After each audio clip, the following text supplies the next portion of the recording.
যদি পৃথিবীতে ইন্টারনেট না থাকতো তাহলে আপনি কি আমার এই ভিডিওটা দেখতে পেতেন? নিশ্চয়ই না।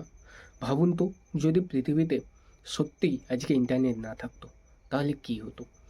বন্ধুর খবর পেতে লাগতো চিঠি, রেজাল্ট জানতে লাগতো লাইন, চাকরির ফর্ম মানে সারাদিন দৌড়, মানে তথ্য পেতে দেরি, শেখার সুযোগ কম, দূরের মানুষ আবার দূরেই থাকতো, পৃথিবী থাকতো আধার, আবার আলাদা আলাদাভাবে।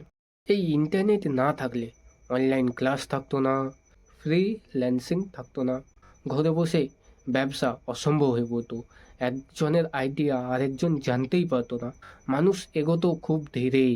আর এই ইন্টারনেট ছাড়াই গুগল নেই, হোয়াটসঅ্যাপ নেই, ইউটিউব নেই, সুতরাং আমার ভিডিও তোমরা দেখতে পেতে না। আজকের এই ঘটনা থেকে আমরা কি শিখতে পারি? এক, তথ্য থাকলে শক্তি বাড়ে। দুই, শেয়ার করলে জ্ঞান বাড়ে। তিন, সংযোগ নতুন সুযোগ তৈরি করে। শেষে আমাকে কমেন্টে লিখে জানাও, একদিন যদি ইন্টারনেট না থাকে তাহলে তুমি কি মিস করবে?